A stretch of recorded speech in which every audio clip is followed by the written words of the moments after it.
Hello दोस्तों, आप सभी का मैं स्वागत करता हूं अपने यूट्यूब चैनल गोल एकेडमी पर। दोस्तों, हम डाइस चैप्टर पढ़ रहे थे। डाइस चैप्टर में हम केस 2 पढ़े थे। केस 2 में केस 2 पढ़ रहे थे, ठीक है। केस 1 हमारा हो चुका था। केस 2 में जो हमारा 3 केस है, केस 1 जब एक फलक कॉमन हो, केस 2 जब 2 फलक कॉमन हो, और केस 3 जब कोई फलक कॉमन ना हो। तो केस 1 हम पढ़ लिए थे और केस 2 हम पढ़ रहे थे, ठीक है। अब केस 2 में हमारा क्वेश्चन नंबर 10 हम देखते हैं क्या है। दिया है क्वेश्चन कि F के अपोजिट कौन सा लेटर होगा, ठीक है। F के अपोजिट कौन सा लेटर होगा। अब क्वेश्चन दिया है ABCCDE। अब देखेंगे तो हम सबसे पहले क्या देखेंगे कि यहाँ पे क्या कॉमन है।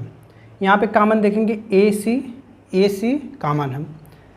तो यहाँ पे क्या है, 2 फलक कॉमन है। तो जब 2 फलक कॉमन होते हैं तो हम क्वेश्चन को कैसे सॉल्व करते हैं हमने आपको बता दिया है। यहाँ पे देखते हैं क्या, जब 2 फलक कॉमन हो तो दोनों को हम कट कर लेते हैं, ठीक। बाकी जो बचेगा वो आपस में क्या हो जाएगा, अपोजिट हो जाएगा। तो B किसके अपोजिट हो जाएगा, D के, ठीक। अब बचा क्या, A और C क्या किसके अपोजिट होगा, जो बाकी 2 लेटर्स बचे हैं। क्योंकि डाइस में टोटल 6 लेटर्स होते हैं या 6 नंबर होते हैं या 6 चिन्ह होते हैं, ठीक है। तो AC हो गया, BD हो गया, बचा हमारा क्या, E और F, ठीक। तो ये हमारा इसका, ये AC अपोजिट हो जाएगा EF के और B अपोजिट हो जाएगा D के। अब इसमें पूछा है F के अपोजिट कौन सा। अब देखिए क्या होता है कि इसमें जो हमारा आंसर है वो ऑप्शन पर डिपेंड करता है कि ऑप्शन आपको कैसा दिया गया है, ठीक है। अब अगर हम पहले ऑप्शन की बात करें, पहले में दिया है A, दूसरे में B, तीसरे में D, चौथे में E। ये अलग अलग कंडीशन के ऑप्शन हैं। तो पहले हम कंडीशन के ऑप्शन देखते हैं। हम देखिए F के अपोजिट या तो A हो सकता है या तो C। कन्फर्म आंसर नहीं हो सकता। तो A तो नहीं हो सकता, ठीक है। B और D कभी भी F के अपोजिट नहीं हो सकता, क्योंकि B D के अपोजिट है और D B के अपोजिट है, ठीक है। तो B भी नहीं होगा, D भी नहीं होगा, बचा क्या, E। तो F के अपोजिट E, F E का पड़ोसी है, ठीक है। F E का पड़ोसी है तो E भी नहीं हो सकता, ठीक है। अब देखिए यहाँ पे हमारा क्या है, A हमारा क्या है, देखिए अगर हम देखें तो सिंगल A नहीं आंसर हो सकता है। सिंगल A हमारा क्या आंसर नहीं हो सकता, क्योंकि या तो A होगा या तो C होगा। लेकिन ऑप्शन में हमारे पास देखिए C नहीं ऑप्शन में है, केवल हमारे पास ऑप्शन में क्या है, A। तो इसलिए हमारा ऑप्शन जो सही होगा क्या होगा, A। E तो होगा नहीं, क्योंकि E F का पड़ोसी है। हमने 2 पॉइंट बताए थे आपको स्टार्टिंग में कि 2 अपोजिट सतह कभी भी एक दूसरे के विपरीत नहीं हो सकते हैं, 2 पड़ोसी नहीं हो सकते हैं, और 2 पड़ोसी सतह कभी भी विपरीत नहीं हो सकते। देखिए पड़ोसी हैं तो पड़ोसी तो कभी विपरीत हो ही नहीं सकता, और BD हो नहीं सकते क्योंकि एक दूसरे के खुद ही अपोजिट हैं। बचा हमारा पास ऑप्शन क्या, E। इसलिए हम कहते हैं डाइस चैप्टर में जो भी आंसर हमारा डिपेंड करेगा ऑप्शन पे, क्या ऑप्शन दिया क्या है, ठीक है। अब देखिए इसी तरह अगर हम सेकंड केस की बात करें, यहाँ पे देखिए B और D नहीं हो सकते क्योंकि ये खुद ही एक दूसरे के अपोजिट हैं। E पड़ोसी A भी नहीं हो सकता, तो ऑप्शन हमारा क्या हो जाएगा, C, ठीक। अब देखिए यहाँ पे दिया है AC, F का अपोजिट या तो A हो सकता है या तो C होता है, सिंगल नहीं हो सकता। तो A नहीं होगा, C भी नहीं होगा, ठीक। तो हमारा ऑप्शन क्या हो जाएगा, यहाँ पे CND हो जाएगा। अगर इसमें देखें तो A नहीं होगा, C नहीं होगा, हमारा क्या हो जाएगा, AC हो जाएगा, ठीक है। अब यहाँ पे देखिए AECND, तो देखिए यहाँ पे हमारा क्या हो जाएगा, A सिंगल नहीं हो सकता, E नहीं हो सकता, हमारा ऑप्शन क्या हो जाएगा, CND हो जाएगा, ठीक है। CND मतलब कि हम डिफाइन नहीं कर सकते। CND मतलब क्या होगा, डिफाइन नहीं कर सकते हैं, या तो A होगा या तो C होगा, ठीक है। तो यहाँ पे देखिए A सिंगल नहीं हो सकता, C सिंगल नहीं हो सकता, AC दिया है तो AC हमारा आंसर हो सकता है। A नहीं, C नहीं, CND हमारा दिया तो CND हमारा सबसे सुटेबल आंसर होगा। इसी तरह AECND हमारा सुटेबल है। अगर हम यहाँ पे देखें ABD, तो ये भी नहीं हो सकता, ये भी नहीं हो सकता, ये सबसे ऑप्शन हमारा बेस्ट क्या होगा, none of the. None of the मतलब कि AC के अलावा, AC दिया नहीं है तो मतलब इनमें से कोई नहीं हो सकता, ठीक। तो ये इसके इतने कंडीशन हो सकते हैं, आप ध्यान से इसको समझिएगा। इसके इतने कंडीशन, इतने तरीके से ऑप्शन आ सकते हैं हम, ठीक है। इसलिए आप इसको अच्छे से समझ लीजिएगा। ठीक, बस आपको ये ध्यान में रखना है, कभी भी सिंगल आंसर नहीं हो सकता, लेकिन ऑप्शन में जब आपको ऑप्शन मजबूर कर दे, आपको देना ही आंसर है, तब आप जाके यहाँ पे देखिए इस तरह से हमारा ए भी हो सकता है, सी भी हो सकता है। यहाँ पे देखिए ए सी दोनों हो सकता है। यहाँ पे ए सी दिया लेकिन सी एन डी भी दिया है, तो सबसे बेस्ट ऑप्शन हमारा क्या हो जाएगा, सी एन डी के हम डिफाइन नहीं कर सकते, ए भी हो सकता है, सी भी हो सकता है। यहाँ पे अगर देखें ए ई सी एन डी, यहाँ पे हमारा सी एन डी होगा। यहाँ पे देखिए ए बी डी सिंगल तीनों है, नन ऑफ दीज भी है, तो इनमें कोई नहीं होगा। सी एन डी नहीं है तो इसके हमारा क्या होगा, नन ऑफ दीज। अगर सी एन डी होता तो सी एन डी आंसर होगा, और सी एन डी नहीं है तो नन ऑफ दीज। ठीक, अब आगे हम चलते हैं नेक्स्ट क्वेश्चन 11th पे। ठीक है,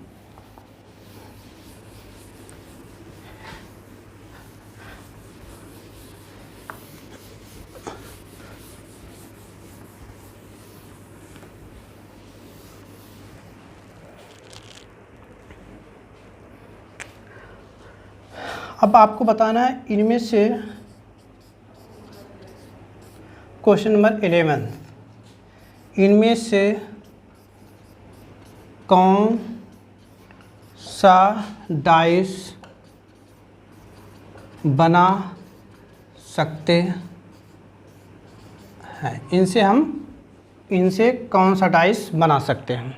ठीक है, अब क्वेश्चन हमारा देखिए 1 3 5 1 6 3 ये हो गया। अगर हम ऑप्शन की बात करें ए बी सी डी,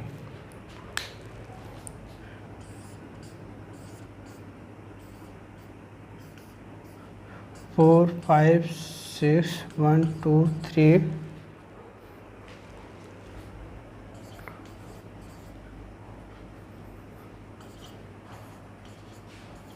ठीक, ये हमारा ऑप्शन हो गया। ठीक, अब मैं पूछा ये गया है कि इनसे जो डाइस दिया गया है, इनसे हम इनमें से कौन सा डाइस बना सकते हैं। ठीक है, तो सबसे पहले आप देखेंगे इसमें क्या कॉमन है। इसमें 1 3 1 3, यहाँ पे 2 फलक कॉमन है, तो जब 2 फलक कॉमन तो क्या करते हैं, दोनों कट कर लेते हैं, बाकी आपस में क्या हो जाएंगे, अपोजिट हो जाएंगे। तो 1 और 3 किसके अपोजिट हो जाएगा, क्या बचा है 4 और। ठीक, अब देखिए 2 पॉइंट आपको हमने बताया, तो बार बार हम आपको यही दोहरा रहे हैं कि 2 पॉइंट कि 2 अपोजिट फलक कभी भी पड़ोसी नहीं हो सकते हैं, और 2 पड़ोसी फलक कभी भी अपोजिट नहीं हो सकते। अब देखिए 5 6 क्या है, अपोजिट है, तो एक साथ ये कभी नहीं हो सकते। तो जिस डाइस में 5 6 है वो हमारा आंसर नहीं हो सकता। देखिए 4 5 6 एक साथ, ये आंसर नहीं हो सकता। ठीक, अब देखिए अगर कोई भी डाइस हम इसे फॉर्म करेंगे तो यहाँ से एक नंबर हो सकता है, यहाँ से एक नंबर हो सकता है, यहाँ से एक नंबर हो सकता है। ठीक, ये 3 जगह। अब देखिए यहाँ पे 1 2 3 है, 1 3 और 2 दिया है। ठीक, लेकिन यहाँ से एक भी आपको नंबर नहीं मिले, क्योंकि 5 किसके अपोजिट 6 का, 6 के अपोजिट है 5 के, तो यहाँ पे एक नंबर तो इस यहाँ से होना चाहिए, लेकिन ये नहीं है, तो ये हमारा कैंसिल हो गया। इसी तरह हमारा 2 4 3 यहाँ से एक नंबर नहीं है, तो ये हमारा कैंसिल। अब देखिए 3 5 2 तो हमारा ऑप्शन हो जाएगा। ठीक, समझ में आ गया। अब हम चलते हैं नेक्स्ट क्वेश्चन पे। ठीक है,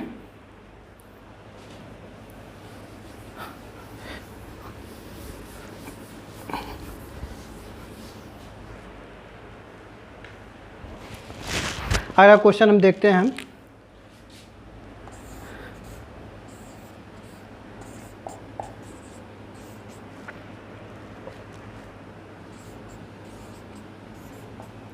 ठीक, इनमें से हम कौन सा डाइस बना सकते हैं।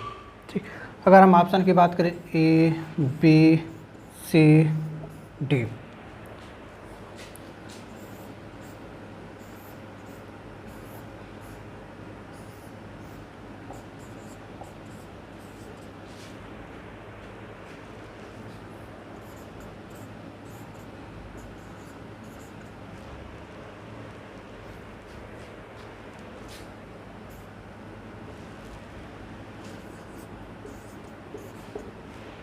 ठीक, ये हमारा ऑप्शन है।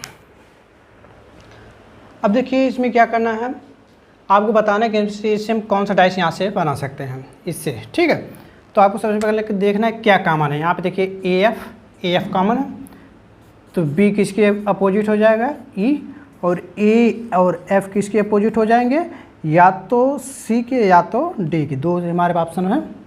अब देखिए वही हमने बताया 2 पॉइंट कि दो विपरीत सतह कभी पड़ोसी नहीं हो सकते और दो पड़ोसी सतह कभी भी विपरीत नहीं हो सकते। ठीक है, अब देखिए बी ई अपोजिट है तो एक साथ नहीं आ सकते, तो ये हमारा ऑप्शन खत्म।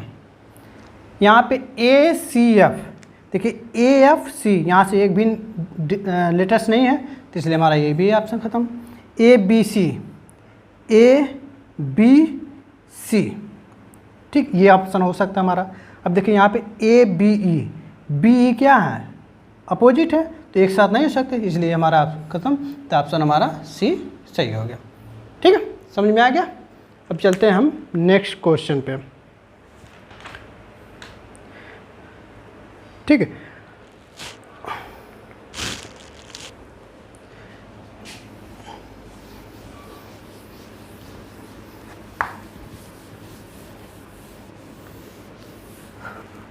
अब हम देखते हैं क्वेश्चन नंबर 13।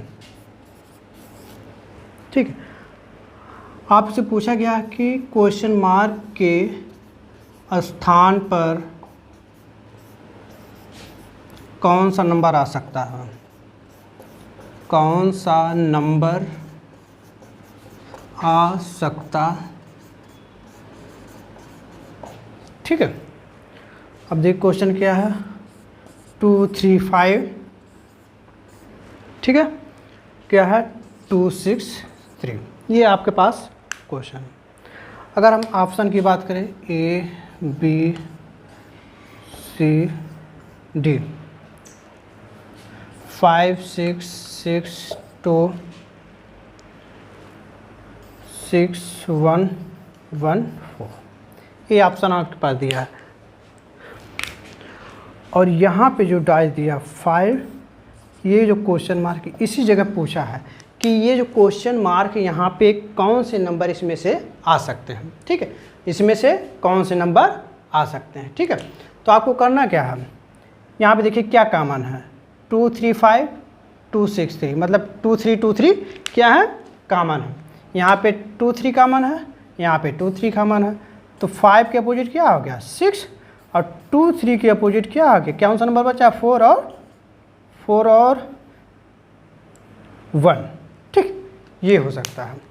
तो अब देखिए 5 6 के अपोजिट, 2 और 3 के अपोजिट क्या है, 4 और 1 अपोजिट है। अब देखिए यहाँ पे हमें नंबर फिल करना है, इसमें से हम कौन नंबर, देखिए यहाँ 5 है तो 5 के साथ 6 कभी नहीं आ सकते क्योंकि ये क्या है, अपोजिट है। तो जहाँ जहाँ पे 6 है उस ऑप्शन को आप कर दीजिए, एलिमिनेट कर दीजिए। देखिए 6 6 6, तो बचा आपका कौन, ये। समझ आ गया, तो आपका आंसर ये होगा। ये केस 2 में आपको समझ में आ गया होगा। अब हम चलते हैं केस 2 का केस 3 में। हमने बताया था केस 2 में कितने केस हैं, केस 3, तो हमने केस 2 कंप्लीट कर लिया। अब हम केस 2 में केस 3 पढ़ेंगे। केस 2 में केस 3, जब कोई फलक कॉमन ना हो। इसमें क्या था, 3 में जब कोई फलक कॉमन ना हो, ये हमारा केस 3 है केस 2 का। ठीक है, इसके बारे में हम पढ़ेंगे। देखिए इसमें क्या है, अगर हम क्वेश्चन के माध्यम से समझें क्या होता है। क्वेश्चन 14 पूछ दिया कि 3 के अपोजिट कौन सा नंबर आएगा, 3 के अपोजिट कौन सा नंबर आएगा। ठीक है, देखिए 1 2 3 4 5 6। अब देखिए यहाँ पे एक डाइस की 2 स्थिति गई है, इनमें कोई कॉमन है नहीं है, तो हम अपोजिट कैसे फाइंड करेंगे। जब कोई चीज़ कॉमन है क्या करेंगे, जब केस 2 का केस 3 है, जब कभी भी कोई नंबर कॉमन नहीं होगा तो हमारा जितने इधर नंबर है 1 2 3, इसकी किसके अपोजिट रहेंगे, 4, 5 और 6। इसका कभी भी आपको डेफिनेट आंसर नहीं मिलेगा, इस बात को आप ध्यान रखिएगा, कभी भी आपको डेफिनेट आंसर इसका नहीं मिलेगा। ठीक है, अब आपका आंसर डिपेंड करता है ऑप्शन पे, आपका ऑप्शन कैसा है। मान लीजिए आप दे दिया जाए कुछ इस तरीके से, ठीक है, 4, 5, 3, 4, 5, 6। ठीक, पूछा है आपसे 3 के अपोजिट कौन सा नंबर आएगा। देखिए 3 के अपोजिट क्या 4 भी हो सकता है, 5 भी हो सकता है, 6 डेफिनेट आंसर नहीं है। तुम्हारा 4 तो नहीं हो सकता, 5 भी नहीं हो सकता, 3 तो हो ही नहीं सकता, तो हमारा ऑप्शन क्या हो जाएगा 4.5, 6। तो हमारा आंसर क्या हो जाएगा 4, 5 और 6। ठीक है, अब नेक्स्ट क्वेश्चन पे इसी चलते हैं।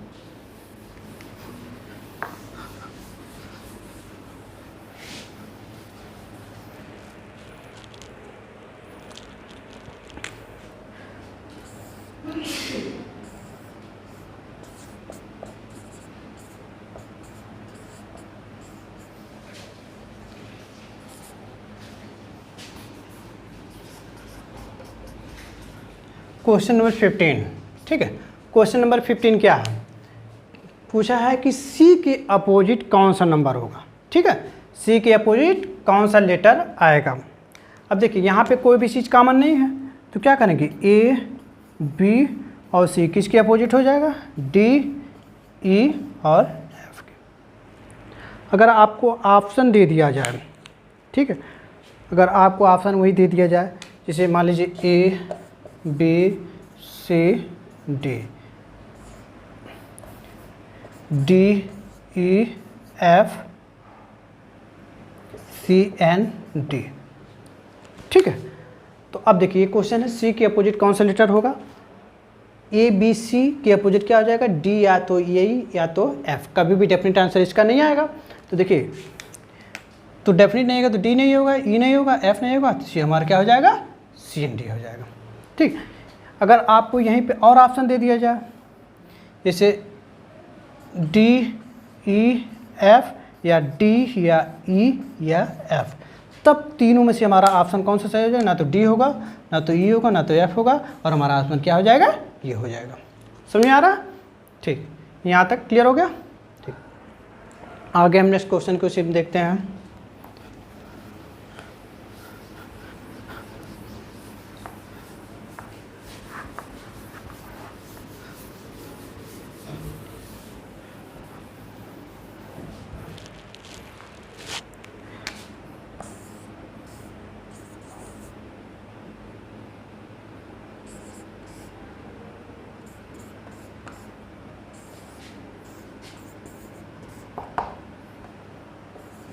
ठीक, आपसे पूछ दिया जाए कि at the rate, question number 16, at the rate के अपोजिट कौन सा चिन्ह आएगा।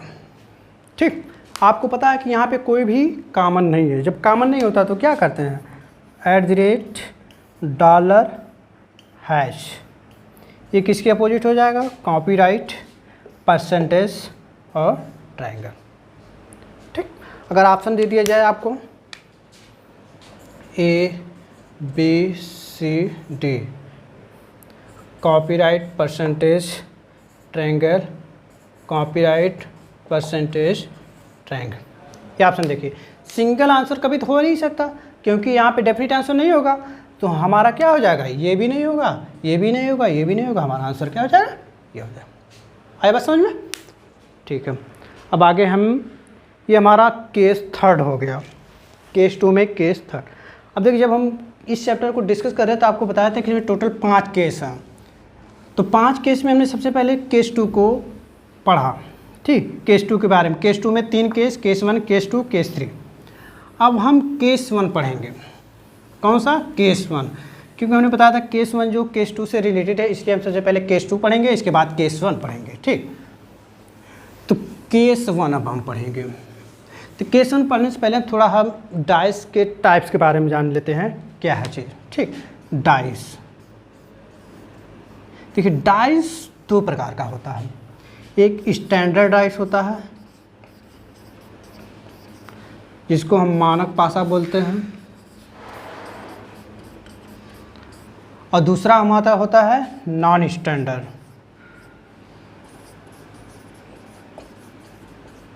इसको हम साधारण पासा बोलते हैं। ठीक है, इसको हम साधारण पासा बोलते हैं। अब होता क्या है इसमें, मान लीजिए हमारा ये डाइस है,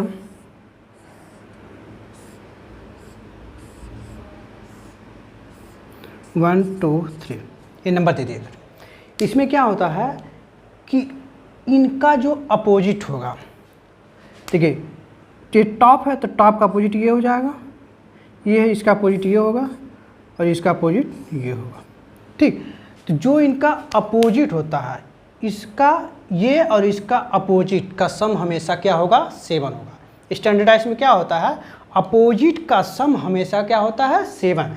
जैसे 1 है तो 1 का और इसका जो अपोजिट होगा, 1 का अपोजिट क्या है ये, तो इसका जो होगा इन दोनों का सम हमेशा क्या होगा, 7।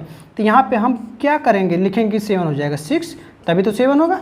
इसी तरह हमारा 2 है तो यहाँ पे 5 लिखेंगे तभी 7 होगा। इसी तरह हमारा 3 है तो यहाँ पे क्या करेंगे, 4, तो ये क्या 3। तो डाइस स्टैंडर्ड डाइस में मानक पासा में क्या होता है कि दोनों फलक अपोजिट फलक का सम हमेशा क्या होगा, 7। बस ये माइंड में सेट कर लीजिए कि मानक पासा में दोनों अपोजिट जो फलक होते हैं उनका सम हमेशा क्या होता है, 7 होता है। अब स्टैंडर्ड नॉन स्टैंडर्ड में क्या होता है,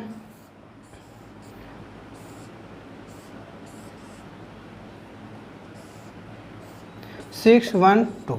अब यहाँ पे देखिए क्या होता है, यहाँ पे अपोजिट का सम 7 होता है, यहाँ पे क्या होता है अपोजिट का, यहाँ पे लिख लीजिए दो अपोजिट फलक का सम, अपोजिट फलक का सम हमेशा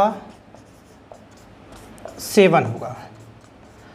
यहाँ पे दो पड़ोसी फलक का सम हो 7 होगा।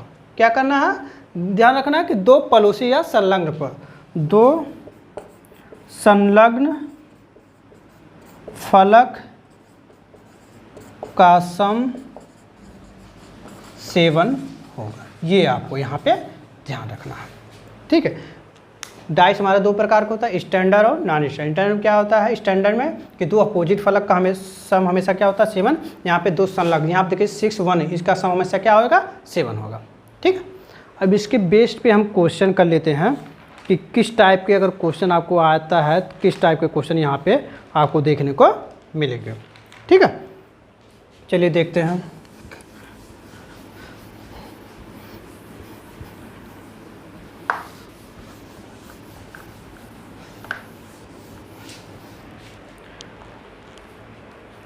जैसे आपको क्वेश्चन दे दिया गया,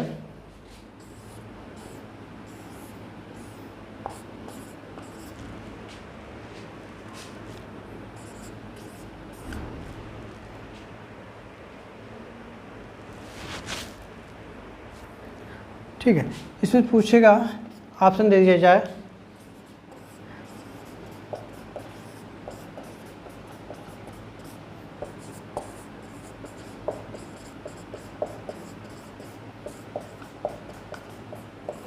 आपसे पूछ लीजिएगा कि ये मानक पासा है या साधारण। आपको ऑप्शन बताना है कि ये मानक है या साधारण। ठीक है, अब देखिए यहाँ पे देखेंगे क्या, 1 2 3 3 5 6, यहाँ पे कितने नंबर कॉमन है, एक नंबर। हमने याद रखिए केस 2 में, केस 1 में बताया था जब एक फलक कॉमन हो तो क्या करते हैं, जो नंबर कॉमन वहाँ से हम क्लॉकवाइज एक डायरेक्शन में चल लेते हैं, यहाँ से क्लॉकवाइज। यहाँ पे देखिए 3 2 1 3 5 6। अब देखिए 6 का अपोजिट 1 आ गया, 5 का अपोजिट 2, तो 3 का अपोजिट क्या होगा, 4, क्योंकि 4 नंबर। अब देखिए यहाँ पे दोनों अपोजिट है और दोनों का सम हमें देखिए क्या आ रहा है, 7 आ रहा है। दोनों का सम क्या आ रहा है, 7 आ रहा है। 3 और 4 का सम क्या आ रहा है, सेम।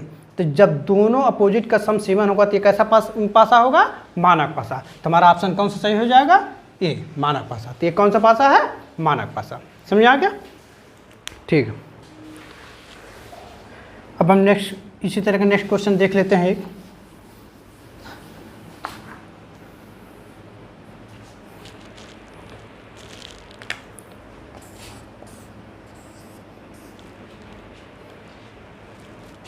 एक 2 3 3 5 6। यहाँ पे 3 6 5, ये देखिए। अब ऑप्शन में, ठीक है, ये हमारा हो गया। ठीक,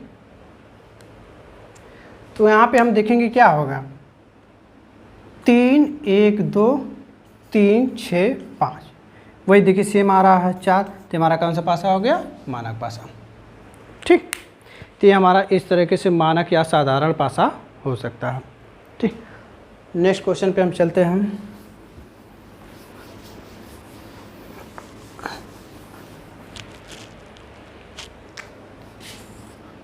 एक 2 5 3 4 6 ऑप्शन मानक पासा, बे साधारण पासा। ठीक है, ये क्वेश्चन है आपका। अब देखिए इसमें करना क्या है, यहाँ पे क्या कॉमन है, 1 2 5 3 4 6, यहाँ पे कोई कॉमन नहीं, यहाँ पे क्या है, कोई भी कॉमन नहीं है। तो जब कोई भी कॉमन नहीं, हमने केस 2 में केस 3 बताया था, जब कोई भी कॉमन नहीं होता है तो क्या होता है, 1 2 और 5 किसके अपोजिट हो जाएगा, 3 4 6 के। अब देखिए इनका अपोजिट का सम 7 हो सकता है, कंफर्म हम नहीं कर सकते हैं, तो इसलिए हमारा ये किस टाइप का पासा हो गया, साधारण पासा। अब मानक पासा में क्या होता है, अपोजिट का सम हमेशा क्या होता है, 7 होता है। यहाँ तक आपको समझ में आया क्या होगा। ये रहा हम मानक और साधारण पासा के बारे में जानकारी। अब हम केस 2 पढ़ चुके थे, अब हम केस 1 के बारे में जानकारी पढ़ेंगे। ठीक है, केस 1, केस 1 में क्या है, जब पासे की एक स्थिति दी गई हो, जब पासे की एक स्थिति दी गई हो, ठीक, जब पासे की एक स्थिति दी गई हो, तब हमारा किस टाइप का क्वेश्चन यहाँ पे बनेगा। ठीक है, चलिए हम देखते हैं क्वेश्चन। यहाँ पे ये दे दिया जाए कि 4 के अपोजिट कौन सा नंबर होगा, 4 के अपोजिट कौन सा नंबर हो गया, ये मान लीजिए दे दिया जाए 1 1 2 5, ठीक, 1 2 5, ये आपका दे दिया गया। ठीक, अब पूछा है कि 4 के अपोजिट कौन सा नंबर होगा। अब देखिए यहाँ पे जब केवल एक पासे की एक स्थिति दी गई हो, पासे की एक स्थिति दी गई हो, तो हम कंफर्म आंसर नहीं बता सकते हैं कि कौन आंसर होगा। तो यहाँ पे देखिए हमारा क्या बचेगा, 1 2 और 5, जो बचा हमारा क्या, 3 4 और 6, ये इसके क्या हो जाएंगे, अपोजिट हो जाएंगे। समझ गए, ये इसके क्या हो जाएंगे, अपोजिट हो जाएंगे। अगर हम ऑप्शन की बात करें, ठीक, ए बी सी डी, 4 के अपोजिट पूछा है, 1 2 5 1 एंड 2। ठीक, अब देखिए 4 के अपोजिट हमारा क्या हो सकता है, 1 या 2, 1 या 5। हमने कहा कि ये ऑप्शन हमेशा ऑप्शन पर डिपेंड करेगा इसका आंसर। ठीक है, 1 नहीं हो सकता, 2 भी नहीं हो सकता, 5 भी नहीं हो सकता, 1 और 2 साथ में देखिए, ये 2 हमारा ऑप्शन हो सकता है। ठीक है, तो इस तरह से हम इसको आंसर बता सकते हैं। ठीक,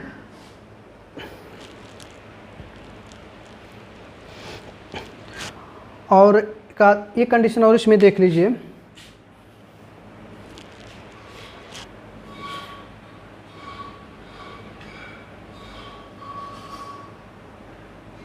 छोड़िए, चलिए इतना आपको समझ आ गया। नेक्स्ट क्वेश्चन में कंडीशन बताते हैं, 4 के अपोजिट कौन सा नंबर होगा।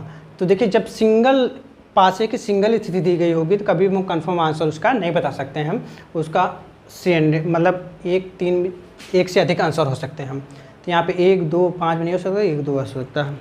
ठीक है, ये हमारा केस 1 में क्वेश्चन चला। ठीक,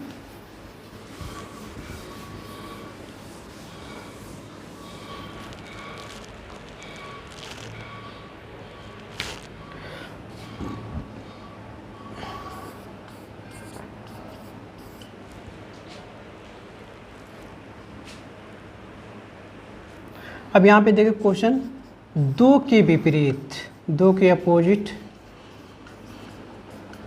कौन सा नंबर हो सकता है। ठीक, 2 के अपोजिट कौन सा नंबर हो सकता है। देखिए 5 की एक स्थिति दी गई है, तो हमने क्या, जब 5 की स्थिति देखो तो कन्फर्म आंसर नहीं बता सकते हैं। 2 4 6, इसके अपोजिट क्या हो जाएगा, 1 3 और 5। अगर हम ऑप्शन की बात करें, A B C D, 1 3 5 1 and 3, देखिए सिंगल तो आंसर नहीं हो सकता, 1 भी नहीं हो सकता, 3 भी नहीं, 5 नहीं, तो ये हमारा ऑप्शन ही सही हो गया। अभी जैसे 1 3 5 C एंड D, ठीक, देखिए सिंगल आंसर नहीं होगा, हमने कहा जब सिंगल आंसर नहीं होगा तो हमारा सबसे बेस्ट ऑप्शन कौन सा होता है, C एंड D। मतलब हम डिफाइन नहीं कर सकते, कंफर्म नहीं कर सकते, एक से उसके अधिक आंसर होंगे। ठीक, अब अगर यहाँ पे दे दिया जाए 1 3 5 6, ठीक है, आपको जब आपको मजबूर कर दिया जाए कि आपको नहीं देना ही एक आंसर है, तब आप क्या करेंगे, तब आप क्या करेंगे। देखिए 2 के अपोजिट, तो 2 के अपोजिट इसके पड़ोसी कभी भी इसके आंसर नहीं हो सकते, मतलब 6 तो हो ही नहीं सकता। ठीक है, जब आपको मजबूर कर, तब आप सोचिए कि हमने डाइस के 2 प्रकार पाए थे, मानक एक साधारण भाषा। ठीक है, तो देखिए 2 के अपोजिट 1 नहीं हो सकता, 3 नहीं हो सकता, 5 हो सकता है।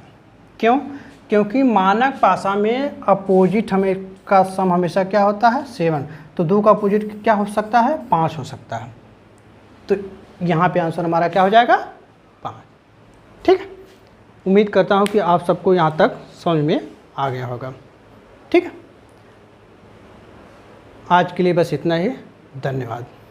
अगर हमारा वीडियो आपको अच्छा लगे तो चैनल को शेयर एंड सब्सक्राइब जरूर करें।